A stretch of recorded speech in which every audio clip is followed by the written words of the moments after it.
Who would have thought that one tiny spider could change everything? Hannah Sanders never imagined that her fear would send her straight into the arms of a stranger. A stranger who wasn't just anyone, but Harold Moore, a hidden millionaire, who would one day fall in love with her. Before we dive into the story, comment below where you're watching from. Enjoy the story, everyone. The cafe smelled faintly of burnt coffee and sugar. Hannah Sanders tightened her apron, brushing a strand of chestnut-brown hair from her flushed face. It had been another exhausting shift. Students filled the corner tables with books spread wide. Office workers tapped at their laptops, headphones glued to their ears. For Hannah, it was just another evening of balancing trays, scrubbing counters, and pretending the weight of overdue rent didn't press like a stone on her chest. She wasn't supposed to stay late, but her coworker had called in sick again. Hannah didn't complain. She rarely did. Complaints didn't pay bills. She wiped the last table, stretched her sore shoulders, and slipped into her jacket, her eyes heavy from the long day. The air outside was crisp, autumn leaves skittering across the pavement. She tugged her scarf tighter and hurried toward the metro. It was almost midnight, and the streets near downtown grew quieter, the glow of street lamps painting lonely halos on the concrete. Hannah hated walking alone, but cabs were expensive, and every dollar counted. When she stepped onto the nearly empty train, only a handful of people were scattered in the carriage. She chose the corner seat, clutching her bag to her chest. The hum of the wheels was strangely comforting. She let herself breathe, just for a moment, and then she saw it. At first, just a shadow near her shoe. Then the unmistakable twitch of long legs. Her heart froze. A spider, a big one, crawling right toward her. Hannah's breath hitched. She had hated spiders since childhood, ever since one landed on her pillow in the middle of the night. Her pulse pounded in her ears. The spider moved closer. Too close. Not here. Oh no, not now, she whispered, panic rising. Before she knew it, her body reacted faster than her mind. She jumped up with a startled cry, her foot catching the edge of her bag. She stumbled forward, straight into the arms of someone standing by the train door. Strong arms, a steady grip, the scent of clean cologne and something faintly woodsy wrapped around her. Easy, a calm voice murmured. Hannah's wide eyes shot up. She expected annoyance, maybe laughter. Instead, she found herself staring into the deep blue eyes of a man who looked like he belonged in a magazine ad. Dark blonde hair slightly tousled, jawline sharp, suit jacket draped casually but unmistakably expensive. Yet he wasn't smirking. He wasn't mocking her. He was holding her as if she were fragile glass. I'm so sorry, she blurted, heat rushing to her cheeks. There was a spider and I didn't mean to. His lips curved slightly, not quite a smile, more like an amused softness. A spider, huh? I've seen scarier things. Hannah swallowed hard, mortified. I'm not usually like this. I can't stand them. He glanced over her shoulder. It's gone now. You're safe. Only then did Hannah realize she was still pressed against him, her hands clutching his coat like it was a lifeline. She stepped back quickly, her voice tumbling out in nervous fragments. Thank you. Sorry again. But he didn't let the moment end so easily. You almost broke your neck. Let me at least walk you off this train. Seems safer that way. Hannah blinked. Most men she met at night on public transport either ignored her or looked at her like she was invisible. This stranger's tone was different, respectful, grounded, almost protective. She nodded, too flustered to argue. What Hannah didn't know was that this wasn't just any man. Not just a fellow passenger who caught her when she fell. He was Harold Moore, A millionaire entrepreneur, the kind of man whose face appeared in financial magazines, whose name carried weight in boardrooms. A man trying to escape his suffocating world for just one quiet night. And now, fate, or perhaps one little spider, had thrown Hannah right into his arms. The train rattled on, fluorescent lights humming overhead, and Hannah Sanders wished the ground would just open up and swallow her whole. She had embarrassed herself enough times in life, but never by launching herself into the arms of a complete stranger because of something so ridiculous as a spider. Her cheeks still burned crimson as she clutched her bag tightly, trying not to make eye contact. But the stranger didn't seem to mind. He remained standing near the door, calm, unshaken, almost as though catching flustered girls on late-night trains was an everyday event. Hannah stole a quick glance at him, hoping he wasn't watching. He was. Their eyes met, and for a brief second, she forgot how to breathe. "Are you sure you're all right?" he asked, voice steady and rich, with that effortless warmth that made her pulse skip. "Yes," Hannah muttered too quickly. "I'm fine. Totally fine. Perfectly fine. Just traumatized for life, but fine." That earned her the smallest laugh. Not mocking, not cruel, just genuine amusement. The sound surprised her. Most people laughed at her clumsiness, at her fumbling ways. But this man, he laughed like he wanted to share the moment, not ridicule it. "Spiders do have a way of sneaking up on people," he said, leaning casually against the handrail. "Though I don't think I've ever seen anyone attempt a full acrobatic routine because of one." Hannah groaned softly. "Please don't remind me. I'm already considering moving countries." He raised an eyebrow, eyes sparkling. "Because of one spider?" "Because of the humiliation," she corrected, her lips quirking despite herself. "Spiders just give me the push." His faint smile deepened. "Then I suppose I should be grateful to that spider. Otherwise, I might never have had the chance to meet you." Hannah blinked, startled. Compliments weren't foreign to her, but they usually came coated in insincerity, from men who stared too long or expected too much. Yet this one sounded different. He said it casually, almost lightly, and yet it lingered in the air between them, warm and unsettling. She tucked a strand of hair behind her ear, her heart thudding. "You don't even know me." "True," he admitted, "but I'd like to." The train slowed, announcing the next station. Hannah shifted nervously, debating whether to get off early just to escape the intensity of his gaze. But when she glanced up again, she saw nothing predatory in his eyes, just curiosity, and something softer, something she couldn't quite name. "You don't have to," she said quietly. "I'm not that interesting." "That's for me to decide," he countered gently.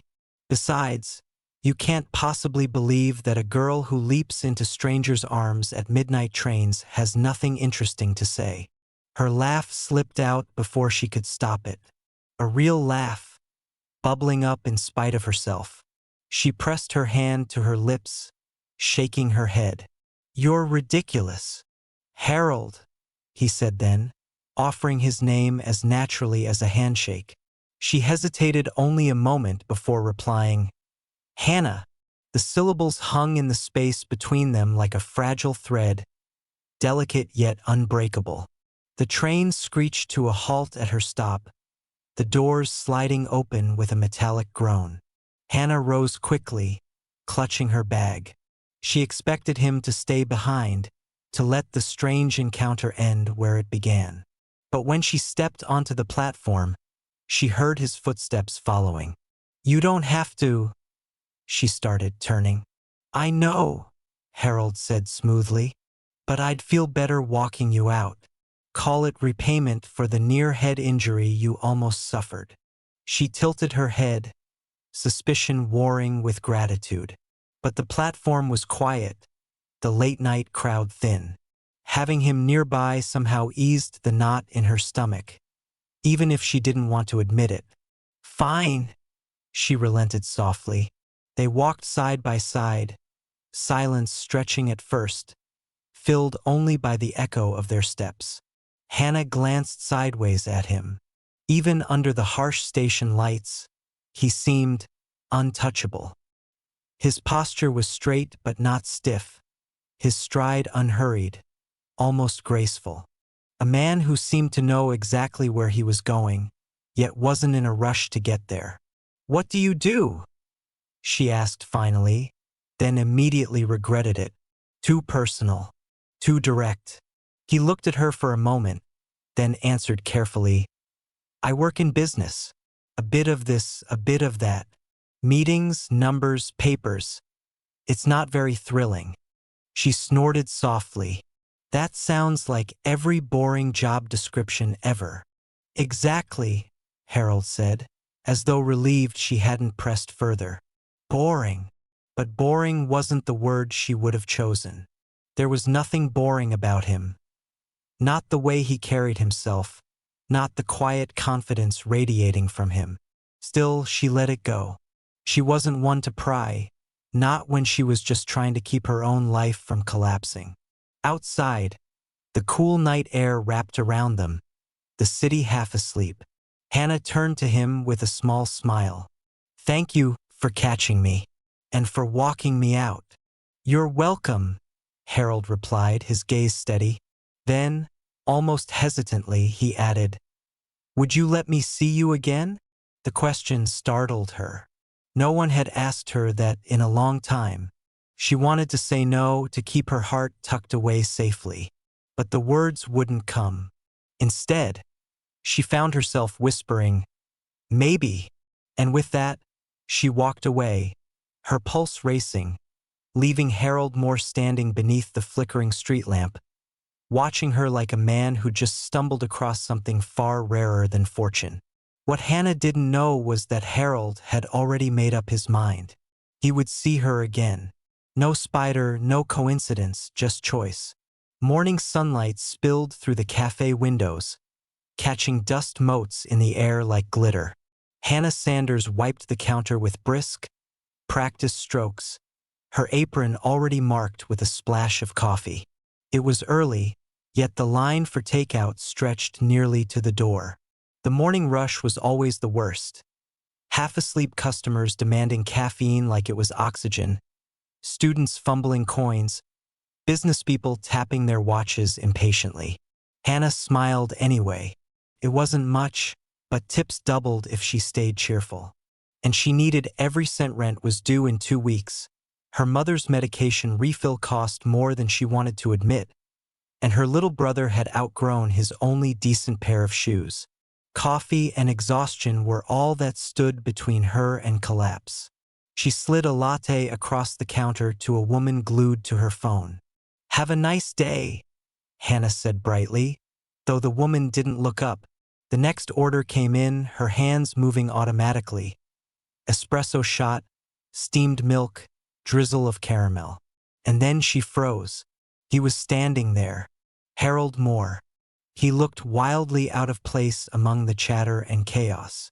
His suit today was darker, crisp, yet paired with a simple shirt open at the collar. No tie, no briefcase. If she hadn't recognized his sharp jawline and piercing blue eyes, she would have sworn he was just another weary businessman waiting for coffee. But Hannah knew better. Or did she? Her mind flickered back to last night, the spider, the stumble, the way he had caught her. She remembered the way he had walked her out, how his voice had wrapped around her like warmth in the cold. And then his question, "Would you let me see you again?" Her stomach twisted. She hadn't expected to actually see him again. "Morning," Harold said simply, his voice like silk among the clinking mugs and steaming machines. Hannah blinked. What? Why are you here?" His lips curved in a faint smile. "Coffee. Isn't that what this place sells?" Her brows knit. "Don't tell me this is a coincidence." "Maybe I just like good coffee," Harold replied smoothly, but his eyes betrayed him. They lingered on her a second too long, softened in a way that no casual customers would.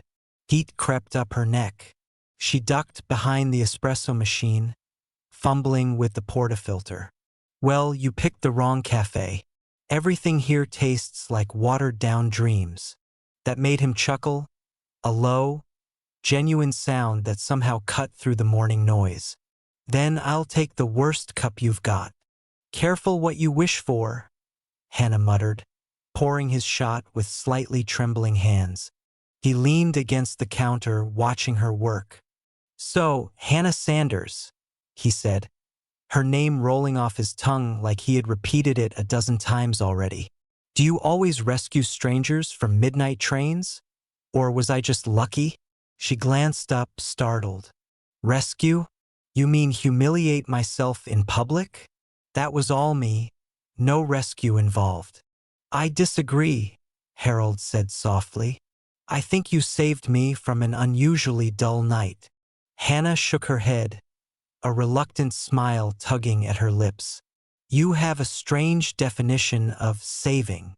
She slid the cup toward him. Foam art swirled into a shaky heart. She hadn't meant to do it, but her hands had betrayed her. She hoped he wouldn't notice. He noticed. His eyes flickered down, then back up, meeting hers with a knowing glint. I think this might be the best coffee I've ever had. You haven't even tasted it yet, she shot back. Doesn't matter, Harold said. It's who made it. Her breath caught. For a moment, the world around her. The hissing steam, the impatient coughs from the line, the barista shouting for a refill of whipped cream, faded away. There was only him, only the strange, unnerving pull between them. But Hannah pulled back quickly, retreating behind sarcasm. Flattery won't improve the taste, you know. Good thing I'm not after the coffee, he murmured. Her heart lurched, but before she could respond, the customer behind him cleared his throat loudly. Hannah jumped, grabbing the next cup, forcing her focus back to work. Harold stepped aside, still lingering with his cup in hand, as if he wasn't ready to leave just yet. When the line finally thinned, Hannah found him still at a corner table, sipping slowly. Most customers dashed out as soon as their orders were ready, but not him. He sat there like he had all the time in the world, eyes occasionally flicking toward her. It made her nervous. It made her curious. On her break, she wandered over hesitantly. You don't actually like the coffee, do you? She asked. He grinned, that same quiet smile. Not particularly. Then why are you still here? Harold's gaze softened. Because I told you I'd like to know you, and I keep my promises. Her throat tightened. No one had ever said something like that to her before, not with such sincerity. She wanted to ask who he really was, what kind of man walked into a rundown cafe just to keep talking to a girl like her. But instead, she slid into the chair opposite him, surprising even herself. Fine, she said, folding her arms. One conversation, then you're done haunting my workplace. He leaned forward slightly, his eyes never leaving hers. One conversation, that's all I ask. And so, over a lukewarm cup of coffee and the chaos of clattering dishes, something fragile and extraordinary began to grow between Hannah Sanders and Harold Moore. Neither of them realized it then, but this second encounter wasn't an accident. It was the beginning of something neither spiders nor secrets could undo. The days that followed blurred into one another, yet Hannah Sanders noticed a change in their rhythm. Life was still hard, her shifts at the cafe long, her bills still piling up, but something new had slipped into the spaces between exhaustion and worry. Presence. A man who kept showing up when she least expected him. Harold Moore. It wasn't every day, not enough to draw suspicion from her coworkers, but often enough that Hannah felt his absence when he didn't appear.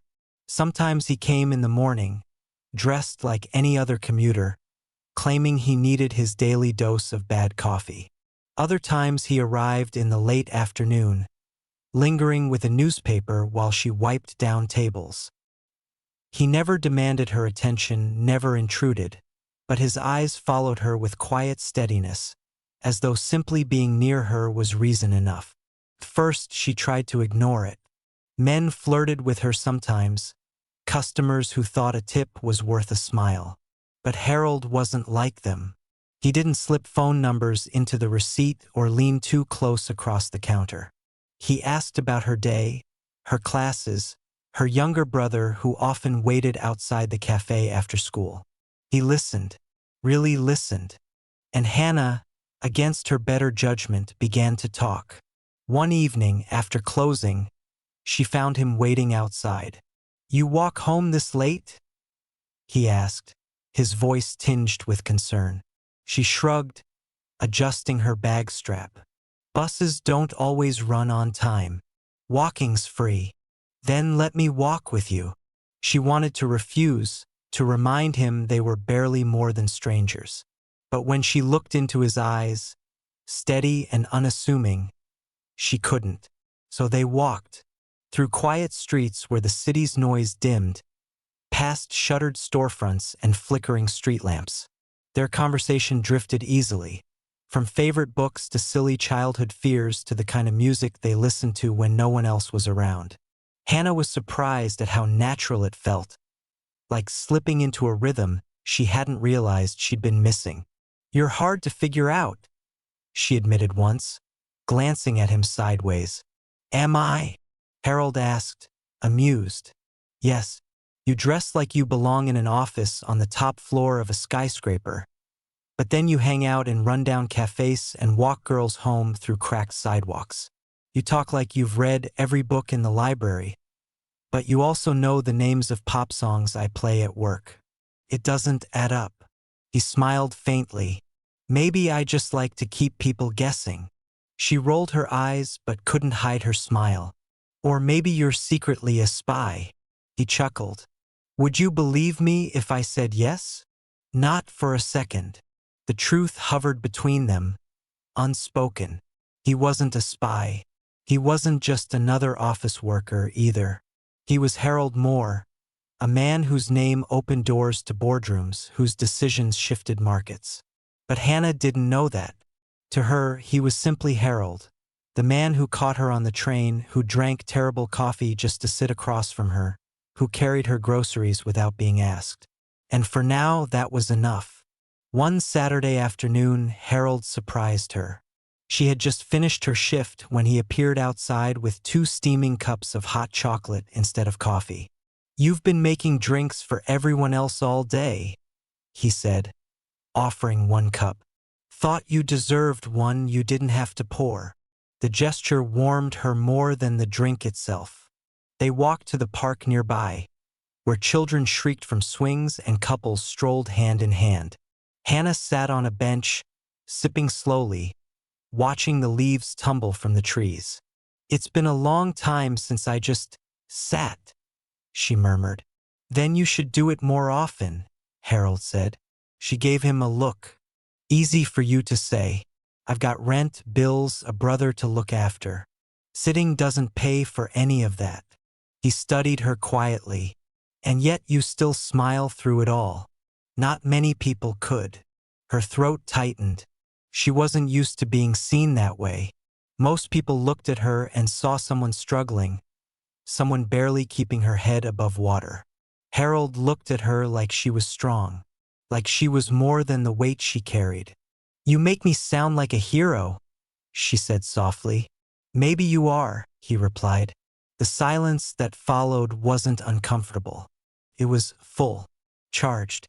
Hannah glanced at him, her chest aching with something she didn't want to name. She shouldn't let herself feel this. Not for someone like him. He was too polished, too mysterious, too out of reach. But when he looked at her, none of that mattered. Later, as he walked her home, rain began to fall in soft droplets, scattering against the pavement. Without hesitation, Harold slipped off his jacket and draped it over her shoulders. She tried to protest, but he shook his head firmly. Keep it. You need it more than I do." By the time they reached her door, her heart was racing. She wanted to invite him in to prolong the moment, but she didn't.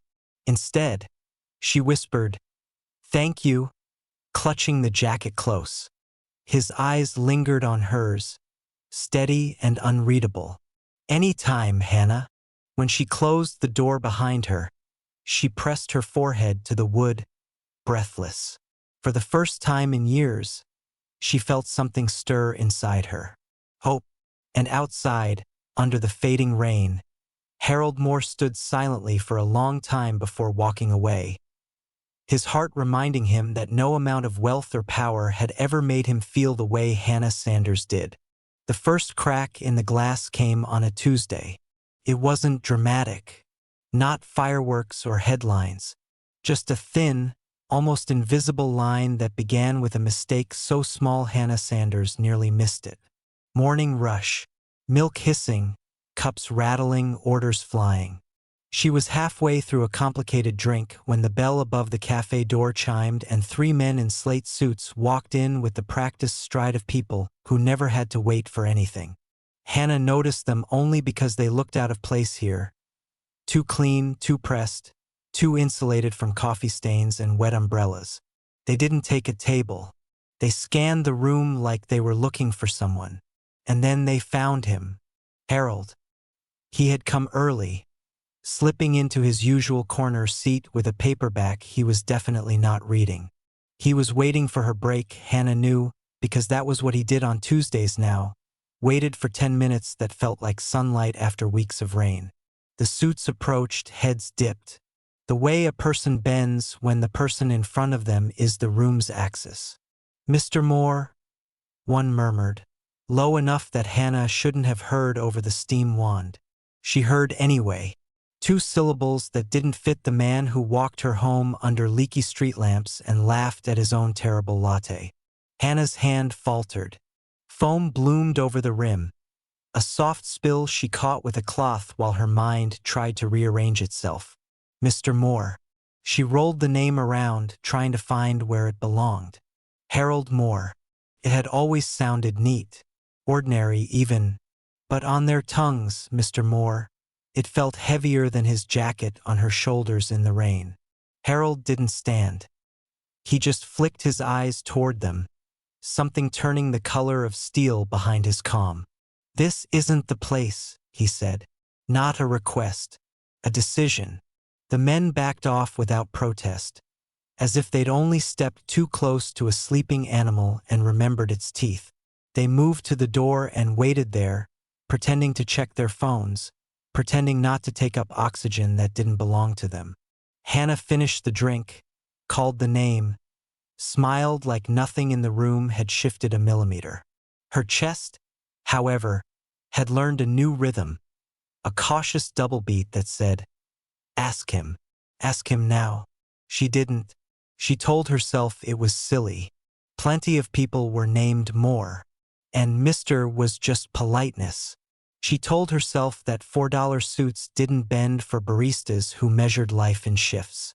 She told herself anything that would keep the world from splitting open on a Tuesday before 10 a.m. At her break, she wiped her hands and walked over to his table. "Your VIPs are waiting," she said lightly, nodding toward the door. He didn't look. "They can wait a little longer," Harold said, but there was an edge in his voice, the faintest scrape of stone under velvet.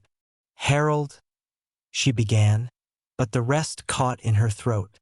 She couldn't quite form the question, not without turning the cage key herself. He closed the paperback, set it down. "Walk with me," he said. They didn't go far. Just to the small alley beside the cafe where the smell of cinnamon rolls surrendered to rain and cigarette smoke. He leaned against the brick wall, hands in his pockets, eyes carrying a storm he had not invited. "I should tell you something," he said. Hannah's pulse lurched. "Yes, tell me, now, before the world tells me first." But then a customer burst out the back door for a smoke, shouldered past them with an apology, and the moment thinned, fragile as sugar glass. Harold glanced toward the street where the suits waited and exhaled. "After your shift," he said instead. "Somewhere quieter." She wanted to insist, to pin the truth to the wall and make it hold still. But someone called her name from inside, and 2 cups were already cooling, and her manager hated when breaks stretched thin. She nodded. "After my shift." He touched her elbow, a brief anchor. "Hannah." "After," she repeated. Because if he said her name in that tone again, she might promise to forgive anything without knowing what anything was. By the time the rush died and she untied her apron, Harold was gone. In his place, fate sent a magazine. Customers left all kinds of wreckage on tables. Crumpled napkins, half-read papers, lipstick-stained lids. Hannah gathered them automatically, pausing only to flip the glossy cover away from a ring left by a cold brew.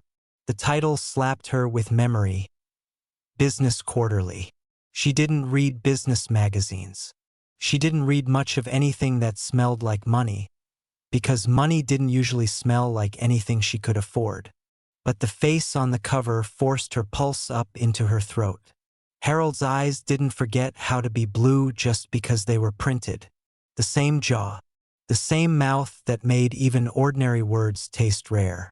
Harold Moore, the quiet architect behind a city's renaissance. The headline shouted. The man on the cover did not. He didn't need to. Hannah's fingers went cold. She skimmed. Her vision edited out anything that looked like zeros and percentages and snapped to the places that felt like knives. Angel investments, tech campuses, philanthropy disguised as logistics, his father's company rebuilt under a different flag. There was a line about security. His team keeps him famously hard to reach, and an anecdote about how he once walked 5 blocks to avoid cameras. There was a quote about how he valued honesty above all. Honesty. Hannah set the magazine down because her hands were trembling and she didn't want to rip the pages and prove herself the cliché in bad coffee and worse luck. She tried to breathe around the tight band, squeezing her ribs. She told herself it was a coincidence. Then the suits came back. Not 3 this time. 2. Enough to look like they were pretending not to escort someone. They held the door, and an assistant Hannah had never seen before walked in with a smile too bright for a Tuesday. "Is Mr. Moore still here?" she asked, already scanning tables that had become a chapel of absence. Hannah's voice clicked before her sense did. "He left." The assistant nodded sympathetically, then slid a business card across the counter like this was a transaction they'd rehearsed. "If he returns, could you let him know his 2 o'clock moved to 1:30? We'll send the car around." A pause, a second look, the kind people saved for things that didn't quite add up. "Are you Hannah?" Her name sounded like a countdown in someone else's mouth. "Yes." "He mentioned we should make sure you get this." The assistant placed a small envelope on the counter. Cream paper, no logo, weighty as a dare. "From Mr. Moore." Then the assistant left as if she hadn't just slid a fuse across a wooden bar. Hannah stared at the envelope for a full minute before she let herself touch it. Her name in Harold's handwriting was a gentle, terrible thing. The seal broke with the faintest sigh. "After your shift. Corner of 7th and Wakefield. 6 p.m. H. No explanations. No confessions. Just a location. The kind of address where buildings wore mirrors and the street cleaned itself." She folded the note back into its envelope and put it in her pocket like a stone. The rest of the shift moved without her. She was hands without a body, a smile without a face, a "have a nice day" that meant please let the clock run faster. The magazine lay in the trash like a detonated truth. At 5:52, she stood at the corner of 7th and Wakefield in the jacket he'd left on her shoulders in the rain. She didn't know why she was early. She didn't know why she had come. Maybe because not coming would have been a lie too large to survive. Harold arrived on foot. He could have arrived in a whispering car that made pedestrians scatter out of politeness. He could have arrived with sirens of attention. He arrived like a man too aware of how metal doors close on the truth. "Thank you for coming," he said, and the carefulness in his voice made her ache. "Is it true?" Hannah asked, the question pulling itself past everything she had meant to say.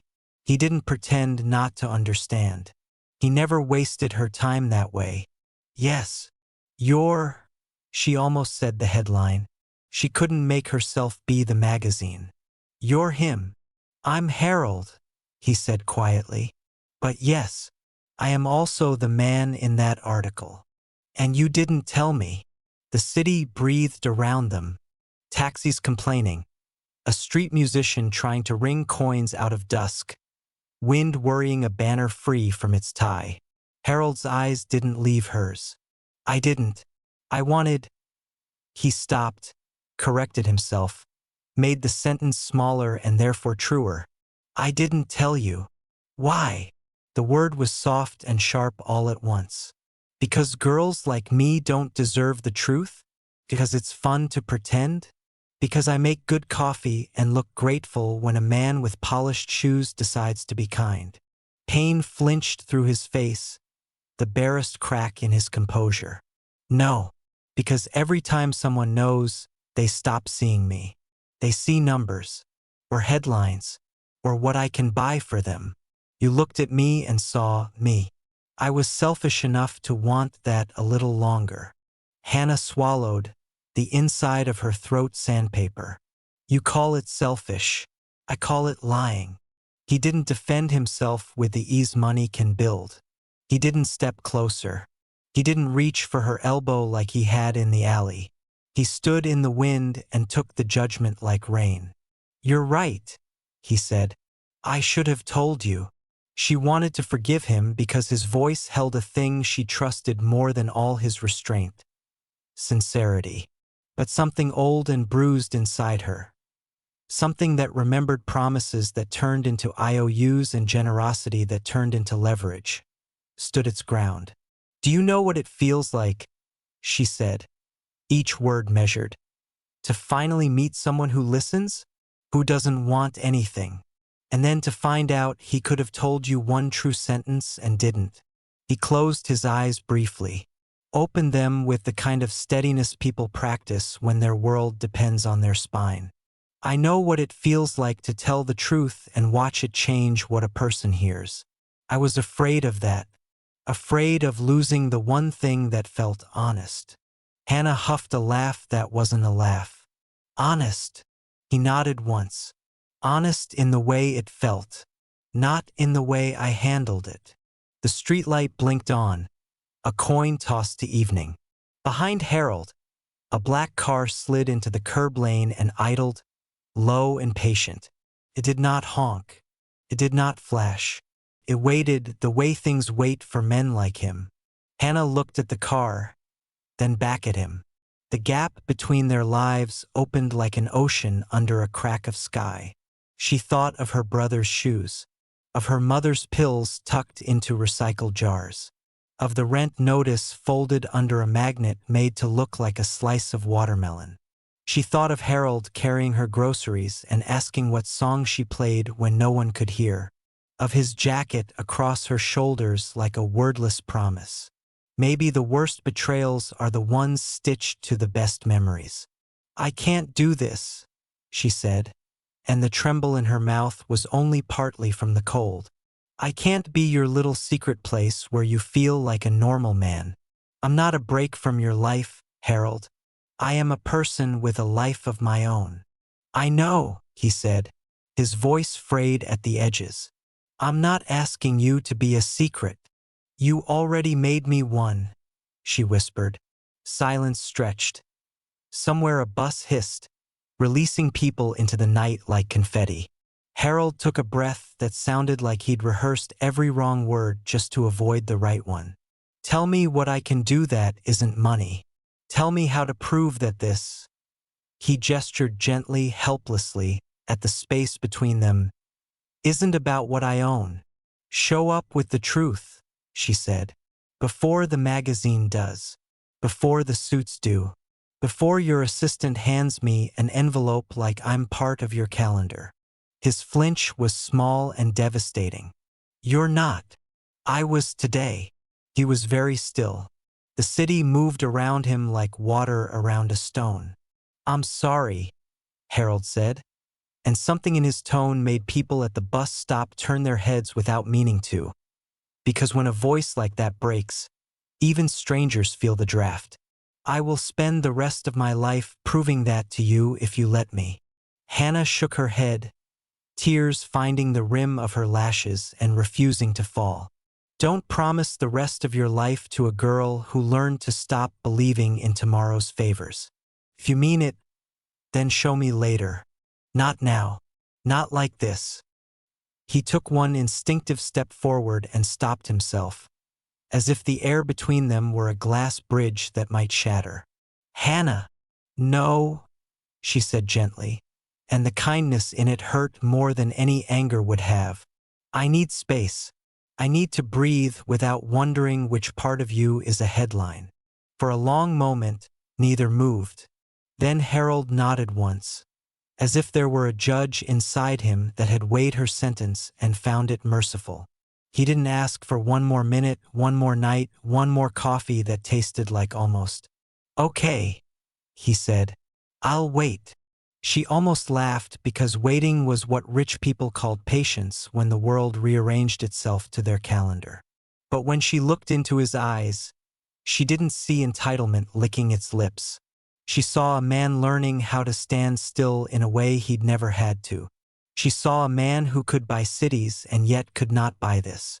"Goodbye, Harold," she said. And she meant not forever, even if it sounded like it. He didn't chase. He didn't send the suits after her with an apology wrapped in a gift. He watched her turn, watched her cross the street, watched her move into the dark the way a person moves into a room they've paid for with their own breath.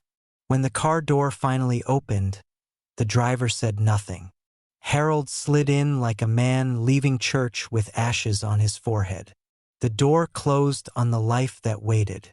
The car swallowed the corner and the street and the light, and Hannah stood at a bus stop that wouldn't come for 12 minutes and felt both proud and broken. Later that night, alone in her small apartment, she pulled his jacket from the chair where she'd left it and pressed her face into the fabric. It smelled like the park and rain and the inside of a promise. She folded it carefully and put it back where it could watch the door. On the counter lay the rent notice, the magazine, and the little cream envelope with her name on it. Hannah turned off the kitchen light and let the room go quiet. The spider had been small. The fall had been brief. The landing, it turned out, had only just begun. The week after Hannah walked away stretched like wire between storms. She buried herself in work, adding extra shifts where she could, telling her manager she didn't mind. Anything to stay busy, to stop the memory of his voice from replaying every time she closed her eyes. But the world had a cruel sense of humor. Harold Moore was everywhere once you knew his name. Magazines on tables, headlines on news screens in the subway, snippets of conversation between businessmen grabbing their morning coffee. Hannah couldn't escape him. Not the man who had held her like she mattered, nor the empire that proved she had never stood in equal light with him.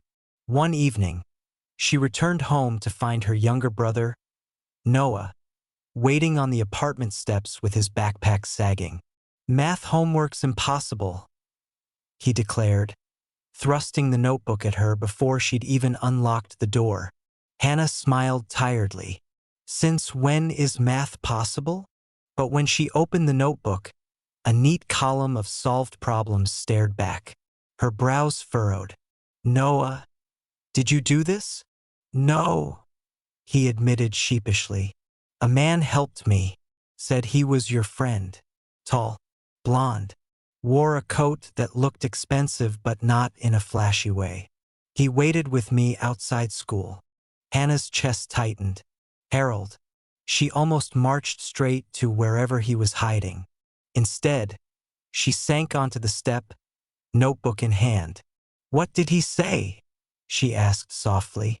"That he was bad at first impressions," Noah said, "and that I should never let math scare me, because it's just numbers pretending to be monsters." Hannah's throat ached. That sounded like Harold. Honest in a way she didn't want to admit. Later that week, when her mother came home from the clinic, she whispered that the pharmacist had surprised her. The medication bill was already covered, anonymously. Hannah didn't need to ask who. She felt it like a signature pressed invisible into the page. But the gesture cut both ways. Part of her wanted to weep with relief. Another part wanted to scream. She had told him not to buy her life. And yet here he was, slipping into it with invisible threads of help. The breaking point came on Saturday. Hannah was rushing between tables at the café when the doorbell chimed, and there he stood. Not in a suit this time. Not with a shadow of assistance at the door. Just Harold, in a plain sweater and worn shoes that didn't look like they belonged in his world. He waited until the crowd thinned, until she had a moment to breathe, then stepped forward. "Hannah," he said, voice low enough that only she could hear. She froze. "You shouldn't be here." "Maybe not. But I promised I'd prove it wasn't about money." She crossed her arms. "And paying for prescriptions behind my back is your idea of that?" His face flickered, as if the words stung more than he'd expected. "That wasn't... I didn't mean..." He exhaled sharply, steadying himself. "You're right. That was wrong. Then what are you doing here?" For a moment he didn't answer. Instead, he reached into his pocket and pulled out something small, setting it gently on the counter between them. A library card, worn at the edges, her name handwritten on the back. Hannah stared. "Where did you..." "You dropped it the night of the spider," he said quietly. "I kept it, thinking I'd have an excuse to see you again. I didn't need it, as it turns out, but it's yours." Her breath caught. Such a small thing, yet it felt heavier than gold. "I can't undo what I've done," Harold continued, voice rough. "I can't change the fact that I wasn't honest with you, but I can choose how I stand now. Without assistance, without headlines, just me." Something in his eyes trembled, the certainty she had always seen in him replaced with rawness. He wasn't offering her a car or an apartment or a check. He was offering her a library card she hadn't realized she lost, the proof that he had noticed the smallest part of her. Hannah swallowed hard. "You think a card makes up for lying to me?" "No," Harold admitted. "But maybe it shows you I remember who you are, not just what I can do for you."